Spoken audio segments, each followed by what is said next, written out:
Shalom à toutes et à tous. Dans le beau nom de Yahshua, ben Yahweh, notre Elohim, notre Abba des cieux, celui qui a fait les cieux et la terre et tout ce qu'ils contiennent, celui qui voit et qui sait tout, celui qui voit nos cœurs et qui aime que l'on pratique sa parole. Amen. Soyez bénis, méditez et pratiquez toute la Torah de Yahweh donnée à Moshe. Amen. Dernier chapitre de Devarim et dernier chapitre de la Torah.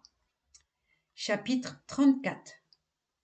Moshe se dirigea des plaines de Moab vers le mont Nebo et monta au sommet du Pisga qui est en face de Jéricho. Et Yahweh lui fit contempler tout le pays, le Galaad jusqu'à Dan, tout Nephtali, le territoire d'Éphraïm et de Manassé, et le territoire entier de Yehuda jusqu'à la mer ultérieure. Puis le Midi, le bassin du Jourdain, la vallée de Jéricho, ville des palmiers, jusqu'à Soar. Et Yahweh lui dit, c'est là le pays que j'ai promis par serment à Abraham, à Isaac et à Jacob, en disant, je le donnerai à votre postérité, je te l'ai fait voir de tes yeux, mais tu n'y entreras point.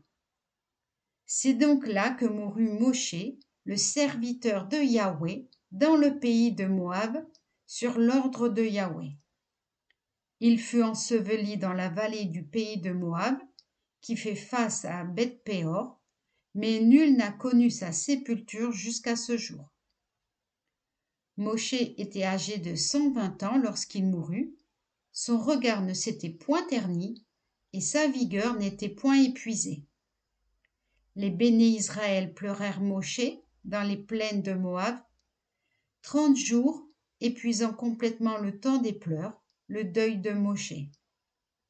Or, Yahushua, dit Josué, fils de Nun, était plein de l'esprit de sagesse, parce que Moshe lui avait imposé les mains, et les enfants d'Israël lui obéirent et agirent comme Yahweh l'avait prescrit à Moshe.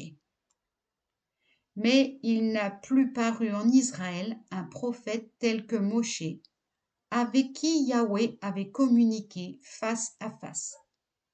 Eu égard à tant de signes et de prodiges que Yahweh lui a donné mission d'opérer en Égypte, sur Pharaon, ses serviteurs et son pays entier, ainsi qu'à cette main puissante et à toutes ces imposantes merveilles que Moshe accomplit aux yeux de tout Israël. Amen. Soyez bénis.